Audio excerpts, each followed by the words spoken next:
বৃহস্পতিবার মধ্যরাত থেকে শুক্রবার সকালের মধ্যে তীব্র ঘূর্ণিঝড় হিসেবে উড়িষ্যা উপকূলে ল্যান্ডফল করবে ডানা। উড়িষ্যার ভিতরকণিকা ও দামারার কাছে ল্যান্ডফল করার প্রবল সম্ভাবনা ঘূর্ণিঝড় ডানার। এর প্রভাব থাকবে পুরী থেকে সাগরদ্বীপ পর্যন্ত। ল্যান্ডফলের সময়ে ঝড়ের গতিবেগ সর্বোচ্চ 120 কিলোমিটার হতে পারে বলে জানিয়েছে ভারতীয় মৌসুম বিভাগ।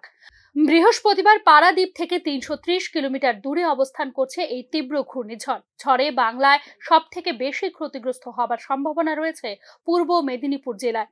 পশ্চিম মেদিনীপুর, ঝাড়গ্রাম ও দক্ষিণ 24 পরগনা জেলার ক্ষতির পরিমাণ বেশি থাকবে বলে আশঙ্কা করা হচ্ছে। প্রত্যক্ষ প্রভাব পড়বে কলকাতা, হাওড়া, হুগলি, উত্তর 24 পরগনা ও বাঁকুড়ায়।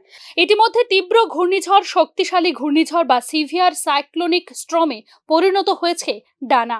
বর্তমানে মধ্য বঙ্গোপসাগর ও সংলগ্ন উত্তর পশ্চিম বঙ্গোপসাগর রয়েছে ডানার অবস্থান। আলিপুর আবহাওয়া দপ্তর জানিয়েছে, রাত 11টা থেকে শুরু হবে ল্যান্ডফল প্রক্রিয়া। সকাল 8টা পর্যন্ত সময় লেগে যাবে ঝড়ের লেজ স্থলভাগ প্রবেশ করতে।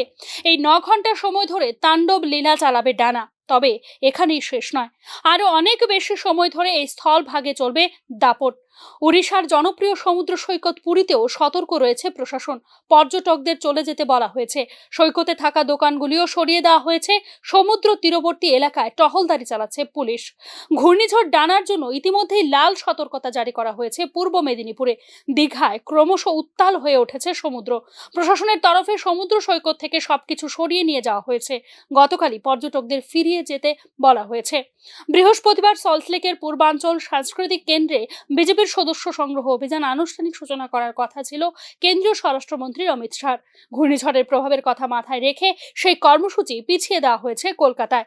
ঝড়ের দাপটে বৃহস্পতিবার সন্ধ্যা 6টা থেকে শুক্রবার সকাল 9টা পর্যন্ত কোনো বিমান কলকাতা বিমানবন্দর থেকে ছাড়বে না বা নামবে না, অর্থাৎ 15 ঘন্টার জন্য বন্ধ রাখা হবে কলকাতা বিমানবন্দর। ওড়িশার মুখ্যমন্ত্রী মোহন চরণ মাঝি জানিয়েছেন, রাজ্যের 14টি জেলায় ডানার প্রভাব পড়বে। সরকার 10,60,000 মানুষকে নিরাপদ জায়গায় সরিয়ে নিয়ে যাওয়ার পরিকল্পনা করেছে। বুধবার সন্ধ্যা পর্যন্ত 3 লাখের বেশি মানুষকে নিরাপদ আশ্রয়ে সরিয়ে নিয়েছে রাজ্য প্রশাসন। ওড়িশায় 14টি জেলায় সব শিক্ষা প্রতিষ্ঠান 25 তারিখ অবধি বন্ধ রাখা হয়েছে। ঘূর্ণিঝড় ডানার প্রভাবে ভারী বৃষ্টিপাতের পূর্বাভাস রয়েছে ত্রিপুরাতেও। 24 এবং 25 তারিখ ত্রিপুরার বিভিন্ন জেলায় ভারী বৃষ্টির পূর্বাভাস জারি করেছে আবহাওয়া দপ্তর। Bureau report, news now.